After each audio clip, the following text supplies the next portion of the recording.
Before the last general election in 2019, the word restructuring was thrown into the Nigerian political mix by a former vice president, Atiku Abubakar.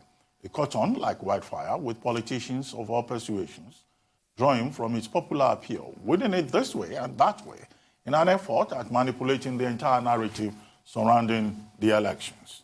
2 years later, Nigerians are once again struggling to deal with all the noise about restructuring. What exactly does this word mean in terms of Nigeria's current reality? And why does it seem to enjoy more acceptance in the southern parts of the country as against the states making up the northern section?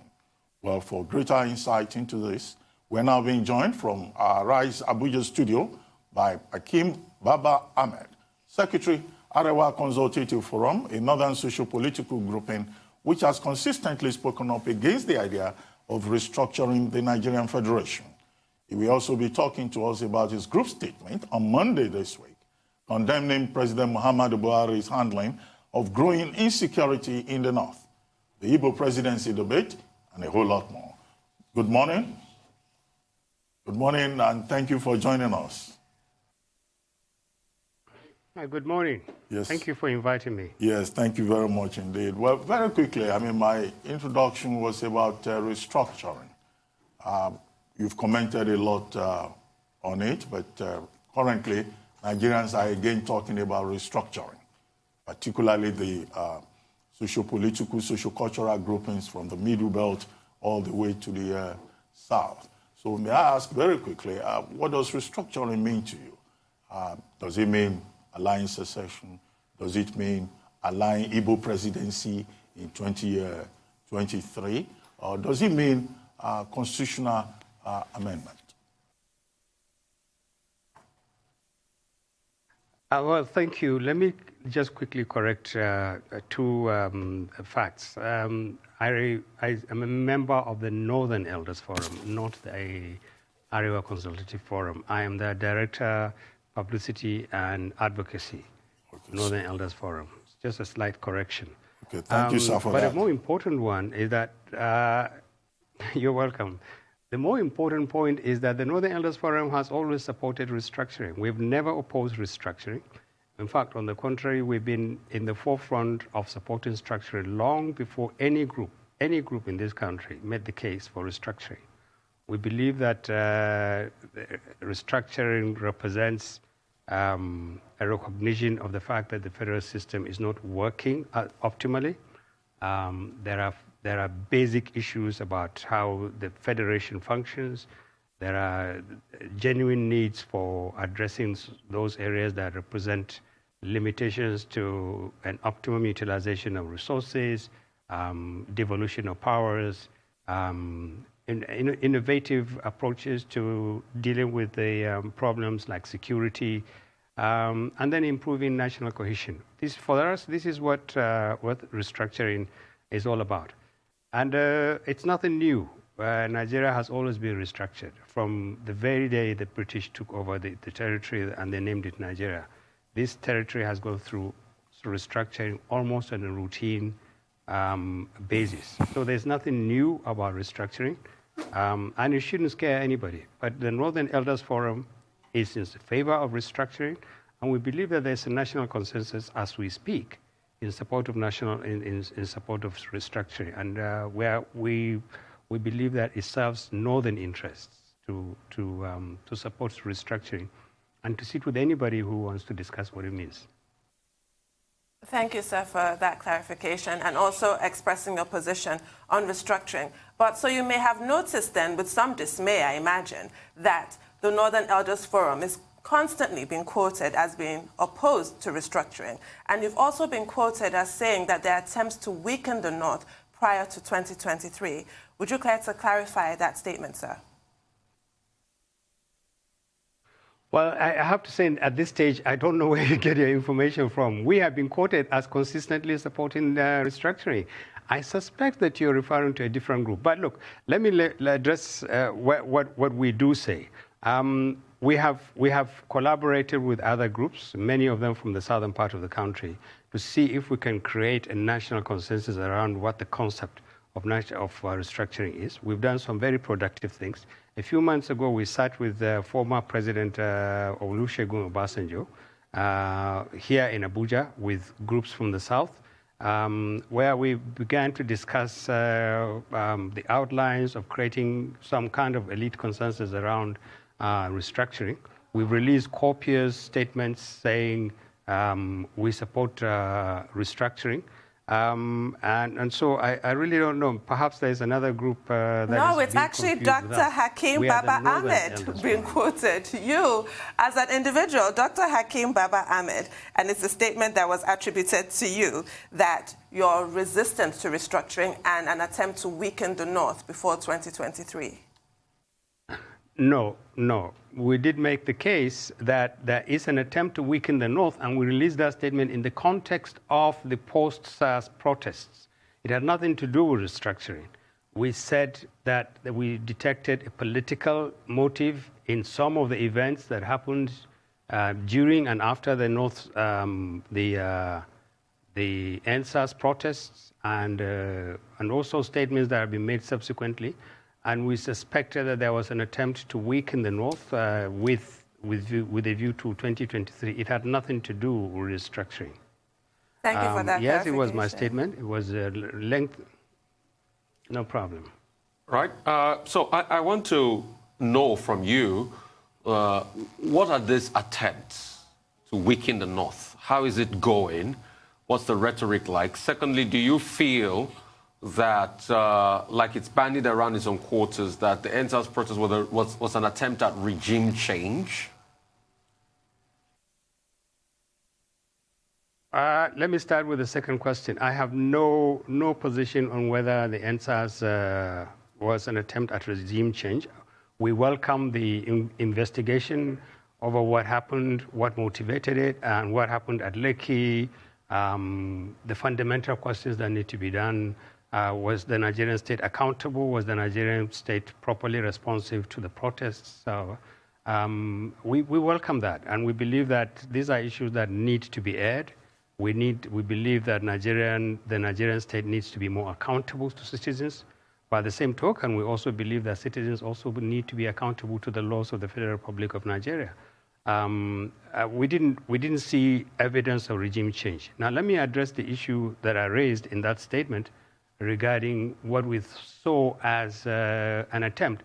It wasn't specifically only limited to the NSAS protests. There were other related issues that we saw in statements being put out, and in the languages of other groups, but principally from the southern part of the country, who consistently demonize and vilify the North and create the impression that the entire North is already taking a position about opposing restructuring, supporting the fight against rotation, being negative to zoning, and there are all sorts of threats. If you don't zone the presidency to this side of the country will finish. If you don't zone the country, you hear all this kind of very inflammatory rhetorics where people say, oh, it's the North that is constituting an obstacle to change in this country.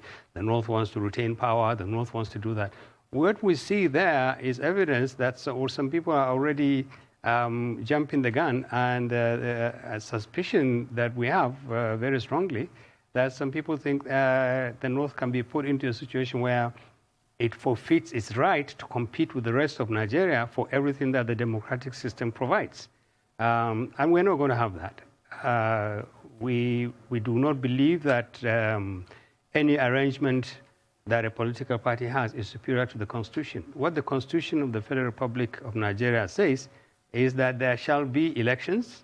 There is a democratic system in Nigeria. Nigerians should vote for the candidates that they want. Political parties can come up with their own arrangements. And as we speak, there is nothing on the ground that says to us that we should come forward and say that the 120 million or 130 million Northerners must, of necessity, submit to the demands of a few people, that we should all line up and say, okay, presidency must go here or there. We don't even believe that the principle that we should use ethnicity and geopolitics as a factor for deciding the next leadership. How does a president who is from Bayelsa only as a criterion for being elected president, how is he better than being an Angas person from Plateau State? We believe that we've learned a lesson about leadership, the failures of leadership, the tendency to ethnicize Nigerian politics, the tendency to regionalize Nigerian politics. It compromises the quality of leadership. It ethnicizes it. It creates the impression that the presidency must belong to a particular community and therefore not belong to the rest of the country. We want the next leadership that will emerge to be based on competence. We want it to be based on an assessment of the capacities of people to deliver. We believe that we need leadership that will deal with the challenges of the country, a failing economy, a bulging population. 65% of Nigerians are under 30. This is an extremely young country. The challenges ahead of Nigeria are immense. We cannot play new politics with old politics. We cannot solve new challenges with old politicians. So all these things about, let's take this zoning to this state, let's take this zone to this ethnic group. We think that the democratic process needs to take into consideration our diversity and pluralism and justice, but we believe that also that we need to assess what the nation needs and find a way to produce the best leadership out of all these arrangements that people are now using to see if they can corner the political process. Well, Dr. Baba-Ahmed, I need to ask you to react to two issues. One, you used to be a very strong supporter of President Muhammadu Buhari. And I recall, you were very supportive of his return to office in 2015. But shortly after that, you became very critical of him and his administration. Where did you part ways? That's one. Second, the Northern Elders Forum. I know, yes, there is a board of trustees, and Professor Ango Abdullahi is the chairman of the board of trustees. But Femi Adesina, spokesperson to the president, on one occasion dismissed the Northern Elders Forum as a body of irritants, and that it's a one-man body, and that NEF is Ango Abdullahi, and Ango Abdullahi is NEF. What do you say to this? But first, at what point did you part ways with the president, and why?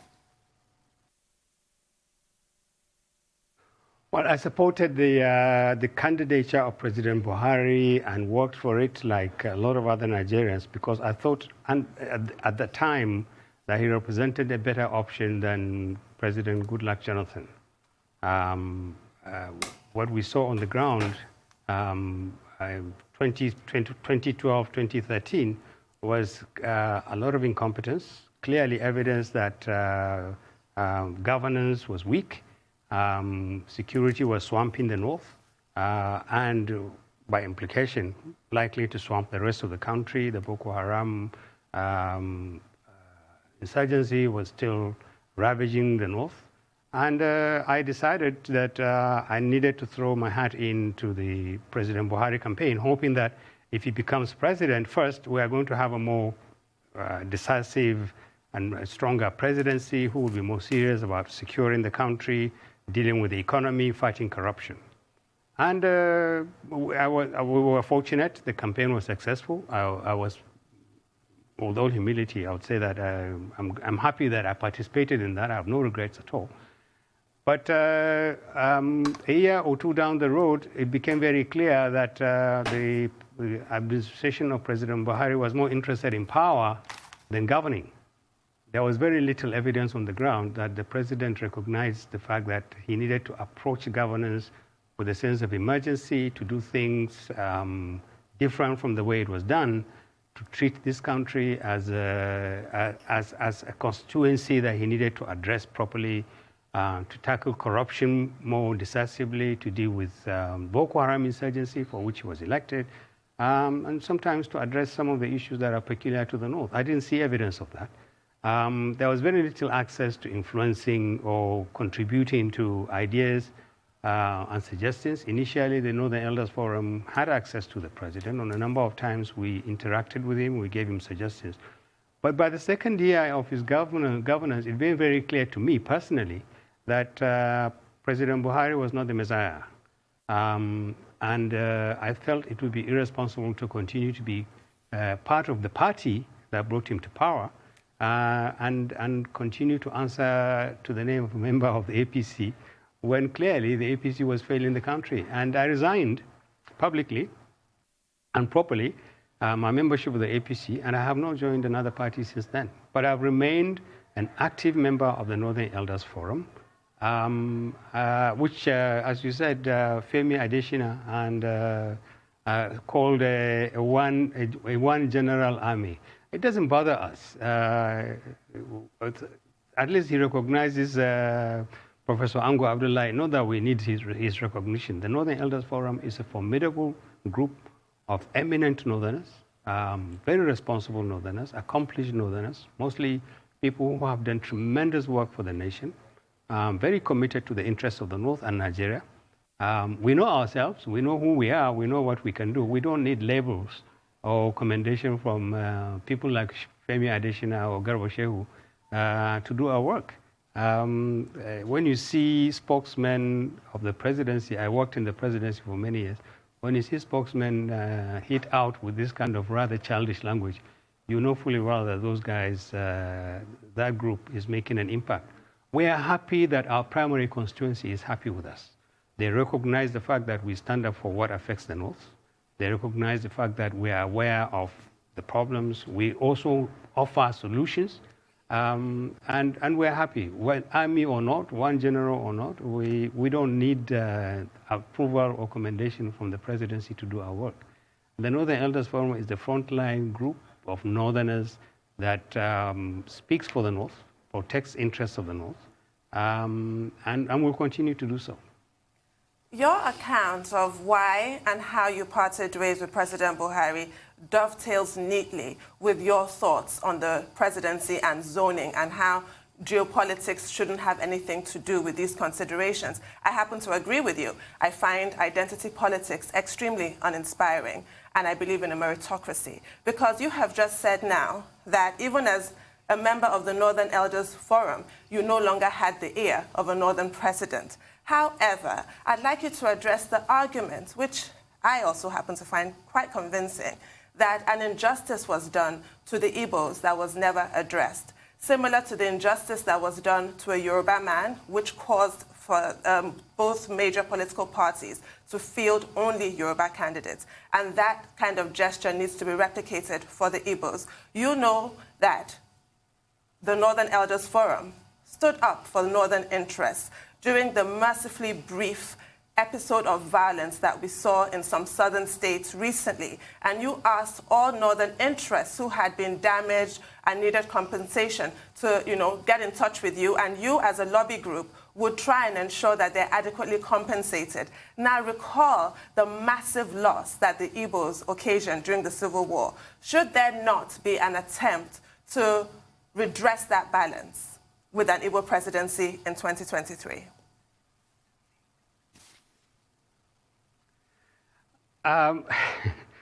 You raise many issues. I think it is wrong to draw a parallel between what people lost in the last few weeks during riots with losses suffered during the war. We didn't have a war during the NSAS protests and what happened after that. I don't really feel that I should be dragged into the issue of whether Igbos should be compensated for the losses they suffered during a civil war. They were also as guilty as all other Nigerians in triggering and in fighting. Yes, we did make the case that Northerners in the southern part of the country had suffered, like a lot of other people, a huge amount of losses. Northerners are our primary constituency. We advised them to stay put, not to leave the north and not to leave the south and come back to the north, to compile an inventory of their losses, and then to try and see which authority is going to redeem some of those losses. We also said that we believe that Southerners who live peacefully in the north, who make a very good living in the north, should stay put. They should be protected by Northerners. No Southerner should leave the country. We will continue to live and welcome people from the southern part of the country to the north. And we demanded that communities and governors in particular should protect Northerners in the southern part of the country.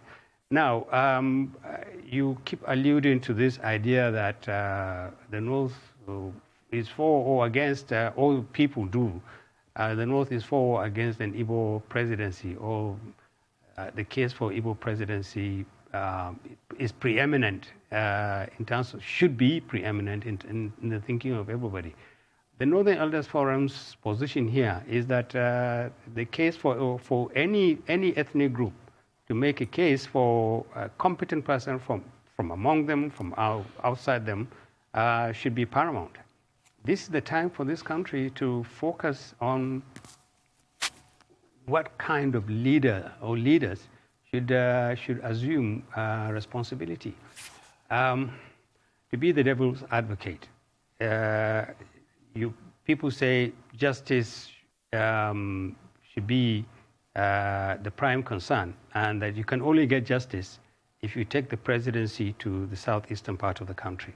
I think people should learn a lesson from what the North is going through. President Buhari came to power in 2015, voted largely by Northern votes. I mean, other Nigerians voted for him, obviously, because he wouldn't have been president without the votes of other Nigerians. The North has never been poorer, has never been more insecure, has never been in the state where we are. We have never seen the kind of insecurity that we've had. This is a Northerner who was voted by Northerners, Northern votes substantially, and the region where he comes from is the worst for it. And yet other Nigerians still say, okay, give us the presidency. Give us the presidency if you want to see justice. It's not just justice to ethnic groups who are looking for, it's justice to Nigerians. If a competent Igbo person emerges through the political process, and he's better than all the other candidates that come, people who know about the economy, people who know how to fix the security, people who know how to get young people jobs, Northerners will vote for them. But what we do not accept is a situation where the North will say, people will say to the North, you've done your 8 years, okay, you've suffered for it, your so-called man has dropped the ball on you, and you're poorer, you are more insecure. So the presidency should go somewhere now where the people there should also run the country as if the presidency belongs to a particular ethnic group. President Muhammadu Buhari, with due respect, doesn't represent the North. He is the president of the Federal Republic of Nigeria. He was elected to represent Nigerians. Nigerians voted for him across the whole country. So it's the ethnicization and this tendency to say, unless you give us the presidency, there is no justice in this country. That's what we find difficult to accept. And we are not alone here. We're going to continue to be with Nigerians. We're going to continue to engage other Nigerians. But we believe it is important for Nigerians to recognize the fact that it is this kind of thinking that lowers the quality of leadership. You don't want an Igbo president. You don't want a Hausa president. You don't want a Fulani president. You don't want a Yoruba president. You want a president that will represent Nigerians, that will do justice to Nigerians, that has the capacity to understand and recognize what the solutions to a lot of our problems are. That's what we're looking for. The moment you now begin to introduce ethnicity as the prime factor for choosing the presidency, you have lowered that requirement. Okay. Real quickly, I just wanted to have your take on this. I'll start to wrap things up. What's your take on some APC governors visiting former President Goodluck Jonathan and the recent gale of defection in the PDP? Governor Humayi, and reports say other governors are to join very soon. I just see politicians playing the same old games. All these defections just simply remind you about how bad the leadership that we have. You still have politicians who think that they will approach 2023 playing the same old games. A governor takes the mandate given to him by his own people as a personal issue and walks over and becomes a governor of another party tomorrow. And they think this is how they are going to fix the country. They don't pay attention to the dire state of the Nigerian economy. They don't pay attention to the dire need of the security of the country. They're only concerned about 2023. I want to be where my advantages are more prominent. I want to be where I'm sure I'll be more comfortable. Nigerian politicians, we are hostages to Nigerian politics. Every Nigerian is a hostage to just a small group of people who think that they can play politics with our mandates, who believe that it is not important what we think about where they are. You stand for election on the platform of a party. You are voted into office on the basis of the party, and you choose on purely personal grounds where you want to be. And you take that office, and you move to another place. The politicians who continuously play this game and then beat the drums and say they have achieved something are the very people who are letting this country down. What Nigerians need to do is to look at these people very critically and, in my view, throw them out in 2023. We are not interested in the antics and the games that PDP and APC are playing. This is exactly what brought this country to its knees, a tendency for politicians. Look, take the issue of restructuring. This restructuring is likely to become a hostage of this kind of politicians. Bring presidency here, bring it here or there will be trouble, bring it here or there will be trouble. And so restructuring is now going to become another political issue that the same people who have created the problems are now going to decide. This is not for them to decide. Nigerians need to recognize that restructuring is our game. It is for Nigerians, not for Nigerian politicians. And that we need to have a conversation as Nigerians to look at what part of the Constitution needs to be amended, what needs to be restructured, and how it should be restructured. If the National Assembly or President Buhari or those who are in position now resist it, let's sit down as citizens and find a way in which we can actually actualize it. And it can be done. It's been done before. If we can't get it immediately, let's make sure that whoever comes to power recognizes the fact that his first priority will be to restructure this country. So all these games about, the presidency must be, that's not where we should put the emphasis. Our emphasis should be on people who commit to changing the fundamental structures of the economy, the fundamental structures of our federal system, to look at ways in which the challenges that we face in security, in jobs for young people, those are the kind of things that we need to do. Okay, very well said. Thank you so much for your time, Dr. Hakeem Baba-Ahmed.